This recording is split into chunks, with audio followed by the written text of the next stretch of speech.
Hello everyone, a new educational chess game. I have the white pieces, and I'm going to start with a pawn to a3. Why this move, which is not considered a good move according to theory? Because I remember that my coach, Grandmaster Yusef Dorfman, explained to me that at a relatively modest playing level, the opening isn't really where the game is decided, even though players spend a lot of time on openings. It's actually in understanding the game, in strategic imbalances, and in tactical calculation that the difference will be made. Now, I'm going to play d4. So I lost the tempo with this move to a3, but we'll see if the decisions made during the game will still allow me to gain the advantage. My opponent plays knight to f6, and I'm going to play c4 to try to divert his central pawn. My opponent plays g6. So here the idea is to exchange this wing pawn for the central pawn. If he recaptures with the knight, then we can play e4 and thus have a strong pawn center. And as you can see, after just 5 moves, I have a structural advantage duo of pawns in the center, which gives me a space advantage and a semi-open c file that's longer than the semi-open d file. Now he's attacking the pawn on e4. If I push to e5, he'll reposition his knight to d5. So I'm going to play knight to c3 to protect my pawn on e4. My opponent plays bishop to g7. I'll need to watch out for the break moves e5 and c5, which are aimed at attacking my center.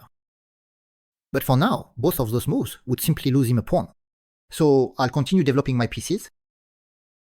I'm hesitating between playing knight to f3 or bringing the bishop out to c4. If I play knight to f3, he could pin me, but that's not really a problem. I'm going to play knight to f3 anyway. I'll bring my bishop out to e2. In the end, for now, I'm not taking any risks in the opening. I'm simply playing for better pawn structure.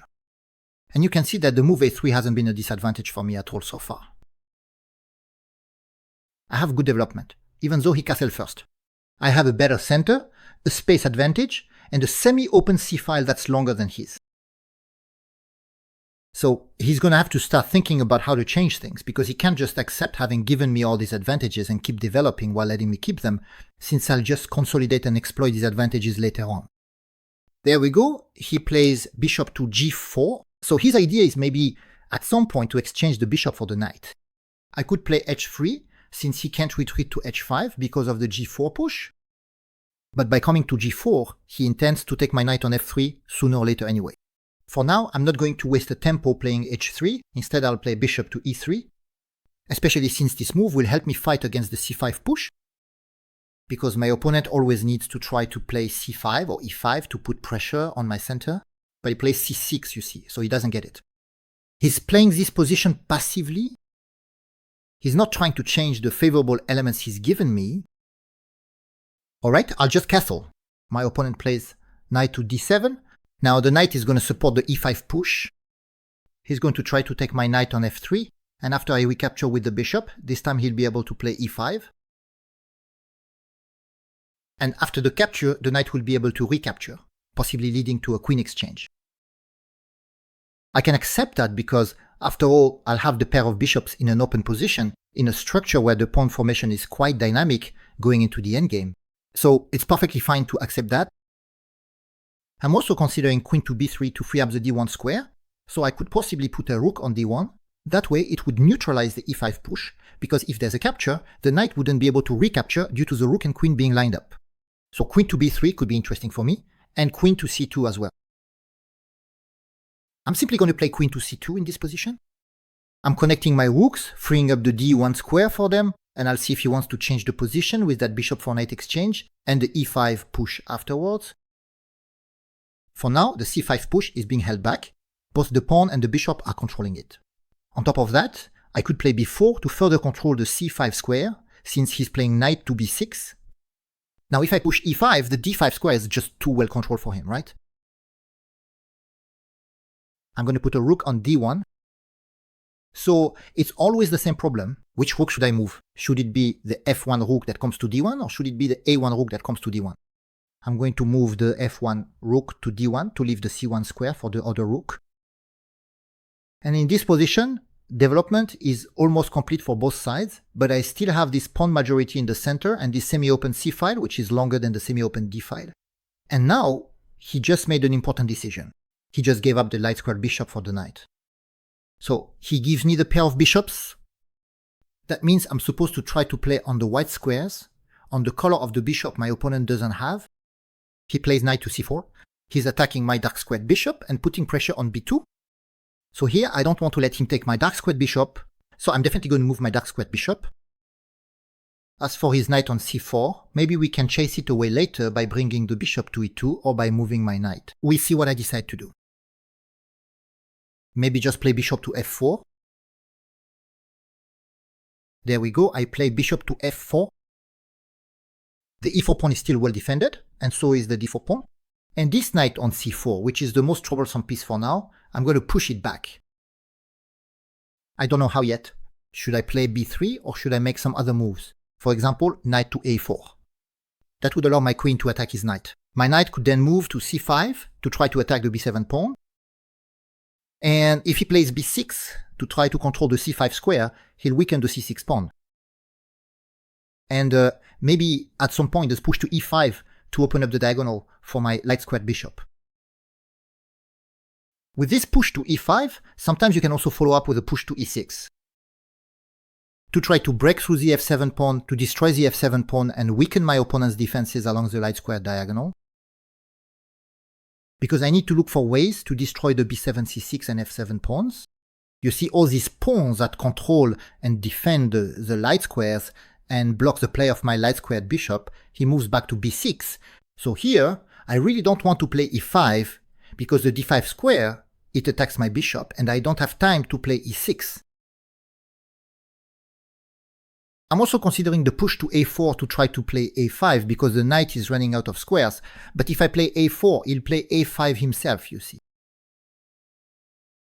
I don't have much time. It's true that there's a 3-second increment per move, but right now I've used up all my time. I'm going to put my rook on c1. I'm not sure if that's the right move, but I'm also trying to see what he'll play. He plays e6 quickly. Alright, I'll play knight to a4. My idea is to get into c5. If he takes, well, I'll recapture with the queen. The e4 pawn is still defended by the bishop, you know. So he trades. Exchanges aren't necessarily a good thing for me because I had a space advantage. So I shouldn't necessarily be looking for exchanges, but I couldn't find anything better. Now he plays knight to d7. Maybe the move bishop to d6, followed by the push to e5.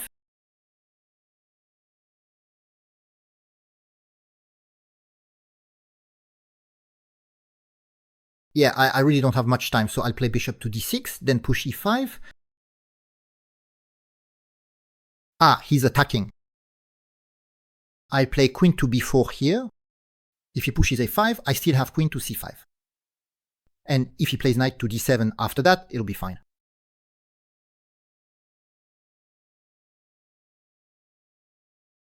If the knight moves, I have access to the b7 pawn. And after that, the c6 pawn will fall. So he's going to come back here. I'm going to play a move like g3, consolidate on the dark squares, and my bishop will take care of defending the light squares. My opponent is playing very quickly. He understands that I don't have much time left now. Let's push his queen back. And then we'll try to play a4, a5, a4, a5 to attack b7 and weaken c6. His queen doesn't have many squares, you see. Sometimes he could get trapped, but for now it seems okay for him. The bishop controls the b8 square, so he can't even play rook to b8 preemptively to defend b7. He can't block with the advance of the a pawn because the knight would no longer be protected. He plays bishop to h6, attacking my rook. Let's play rook to c3. If he plays knight to d5, we'll trade the bishop for the knight, and then take the pawn on b7. He might move his queen to attack my rook, but if he plays queen to g4, I always have a move like bishop to f3, with the rook protecting the bishop and the bishop attacking the queen. There, that's what he does. He might come to h3, but a5 is coming. The rook is protecting the bishop, so it's fine for now. We exchange, and we're going to win the b7 pawn. And you see the bishop on d6 controls the b8 square, so he has no counterattack. The bishop is especially well placed in this position. Now c6 is vulnerable, you see. I have to be careful because the rook on d1 isn't protected, so he's going to try to counterattack the d1 rook at some point. That's exactly what he does right away. I'm going to play rook to e1. Careful, because if he had a piece that could take the bishop, I wouldn't be able to recapture with the pawn because of the unprotected rook, you see. He takes on d4. That wasn't part of the plan. I take on c6. He plays bishop to d2, but we're going to pin him with rook to d1. And behind that, the d5 pawn is in our sights. There's the bishop, the queen, and the d5 pawn. That's interesting. If he plays rook to c8, I'll play queen to d7 to keep an eye on the rook. And if he plays the rook to c8, I'll play queen to b7. That way, this rook can't move because it's defended by the other rook.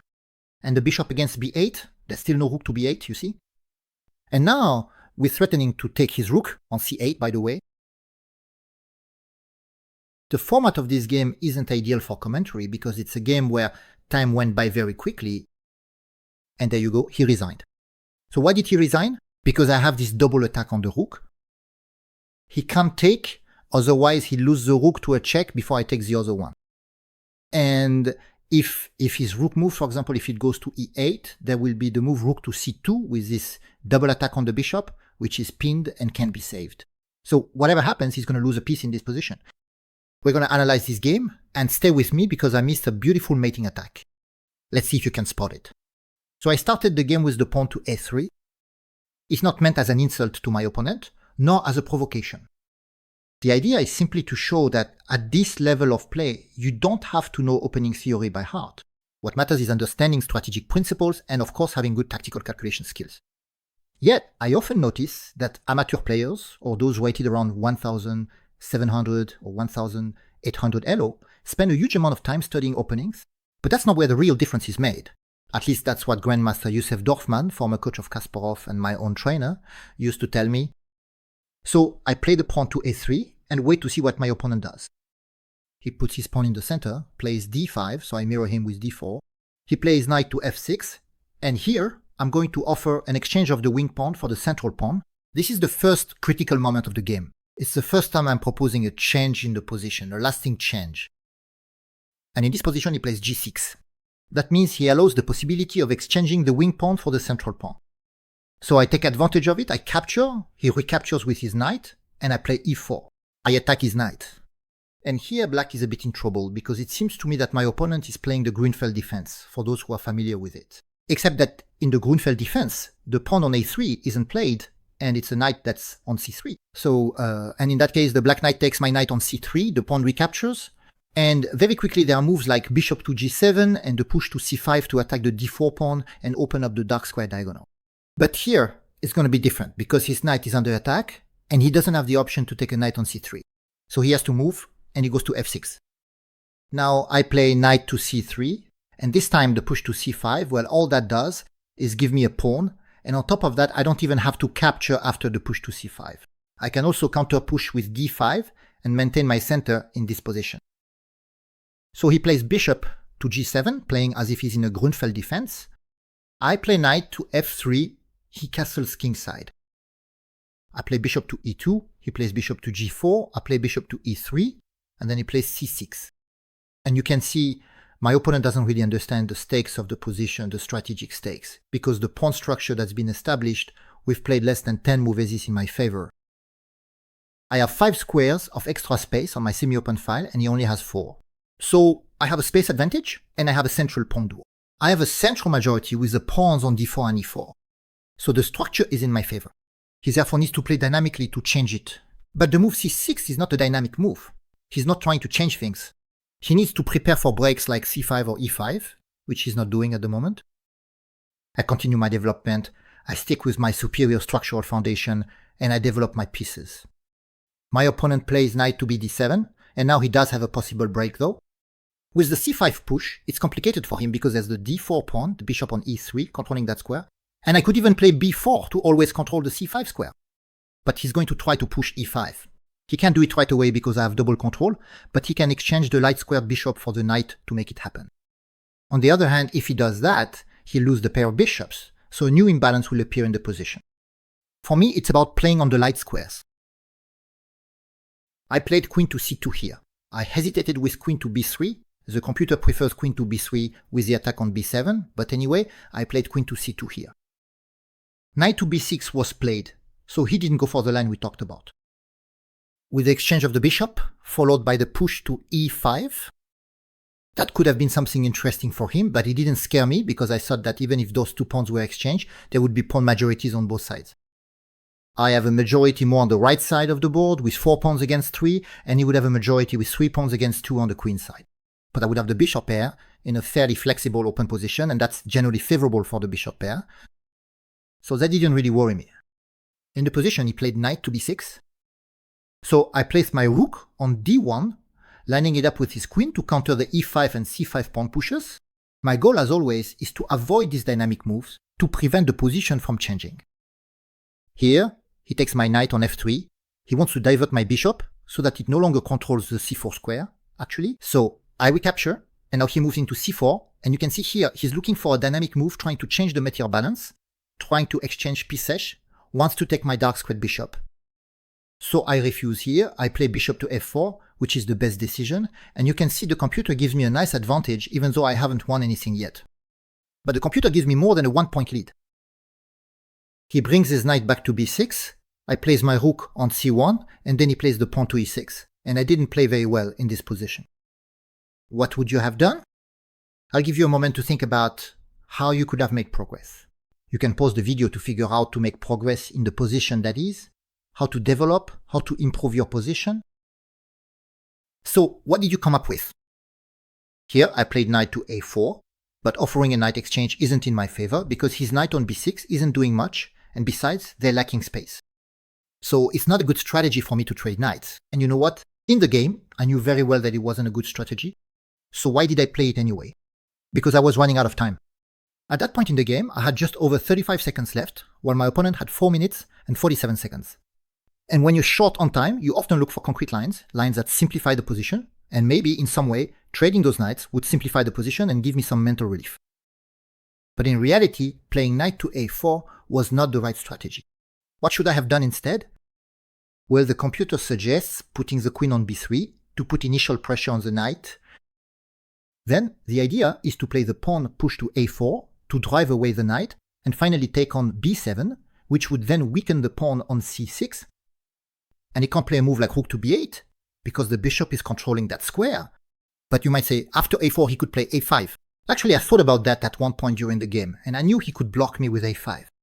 And that's where I stopped. But in these situations, the knight becomes vulnerable because it no longer has the pawn on c3 to defend it. Only the queen on d8 is left to protect it. And you can play move like bishop to e3, with ideas such as bishop e3 to create a direct line to the knight, and then look to push d5 afterwards so that the bishop attacks the knight. And that would have put the opponent in serious trouble, especially since he has issues with the positioning of his queen. With the rook and queen lined up and control over the c-file, it's not so easy for him to find good squares for his queen either. If the position opens up, it will almost certainly be to the detriment of his queen. So here I should have played queen to d3 instead, maintain control, put pressure on the knight and the b7 pawn, maybe reposition my bishop to e3 at some point, pushed a4 to force the a5 push, and then play d5 to attack the b6 knight. There you go, that was a key moment, a critical point in the game. I didn't manage to think of that, so in the position I played knight to a4. He exchanged, knight takes, queen takes. So that reduced my advantage, but I still have the advantage of the bishop pair, a better pawn center, and more space, with the semi-open c-file being longer than the semi-open d-file. And here my opponent plays knight to d7, and the problem for me is still the lack of time 28 seconds. I make another bad decision. I'm going to play bishop to d6. The computer prefers to move bishop to e3, repositioning and still keeping control of the position. But I played bishop to d6 because I was looking to play e5 afterwards to restrict his bishop and properly place my own bishop to keep control of the b8 square, and maybe later look for attacks on b7 with my queen. The problem is that I get hit with the move knight to b6, which attacks my queen. I move to b4, I protect my bishop, I'm still attacking his rook, and now he's going to move his rook. He could have played a5. I can still save my queen by protecting my bishop by moving to c5, but then he can move his knight. So if he comes to d7, that doesn't scare me because my queen can retreat since he won't be able to attack my bishop anymore, but he can come to a4, and this time my queen can stay to protect the bishop, so I'm forced to go to c2 to counterattack his knight. He takes my bishop, I take his knight, and in the end it's an equal position even though I have a better pawn structure and a space advantage. The problem is that we end up in a position with opposite colored bishops, which greatly favors draws. But he missed this sequence with knight to b6, queen to b4, he didn't play a5, he saved his rook with rook to e8, and now I have time to play the pawn to e5. He brings out his queen to h4. I played the move g3 to push his queen back and give myself the g2 square. He came to h3, I played bishop to g2, I'm playing pretty fast now because I only have 8 seconds left on the clock, so I'm making my moves very quickly. He goes to f5, and now I play the pawn push to a4, getting back to the right plan, which is to play a5, force the knight to move, then win the b7 pawn, and once the b7 pawn is taken, the c6 pawn will fall, allowing me to win the pawns on the queen's side. He plays bishop to h6, attacking my rook. In this position, I played rook to c3. Now he plays queen to g4, attacking the other rook. Here I played bishop to f3. His queen came to f5. Now I play pawn to a5, the knight comes to d5, we exchange the bishop for the knight, he recaptures with the e-pawn and I win the b7 pawn, and the c6 pawn falls as well. At this point he has defensive problems with his two rooks, which are under pressure, especially the rook on a8, which is under pressure, and the rook on e8, which has to defend, but he can counterattack on the b8 square. That's the problem he has. In the position, he came back to g4 to attack my rook, and I didn't notice that he was also attacking the d4 pawn. I should have played a move like rook to d3, maybe bringing this rook to d3 or that rook to d3 to keep protecting the d4 pawn. But in the position I played the rook to e1, and as a result I lost the d4 pawn, which I hadn't seen. After that, I win the pawn on c6. He plays bishop to d2, the fork, but he has tactical problems, because I can play rook to d1, and in the end his bishop can't move, since he would lose his queen. And I'm going to threaten move like rook to c2, which will attack his bishop. And then he plays rook to c8 very quickly. I still have very few seconds here, and I play queen to b7, and he ends up resigning. The position is winning because his rook can't take mine, otherwise I capture with check. And then the other rook falls, plus his king also ends up under attack. And if he moves his rook, if he plays rook to 8 for example, here we play rook to e8, I can play rook to c2 and his bishop is lost. But when he plays rook to c8, instead of queen to b7, I miss the mating attack. Which one? Now, I invite you to pause the video to see if you play better than I did in this position. So, what did you find? Well, here obviously, you have to take the rook. You have to trade the queen for the two rooks, that gives direct access against the black king, who is forced to move to g7. After that, we have bishop to f8 check, which forces the king to return to g8, because the pawn on e5 takes away that escape square from the king. And now we bring out the bishop to h6 with checkmate. That would have been a magnificent conclusion, much prettier than what actually happened in the game. I regret missing it, but it's true that I had very little time left on the clock. Well, I hope that as usual this game was either instructive or entertaining. You can leave me likes, comments, share the video, support the channel, and we'll meet again soon for new adventures on the chessboard. Goodbye everyone!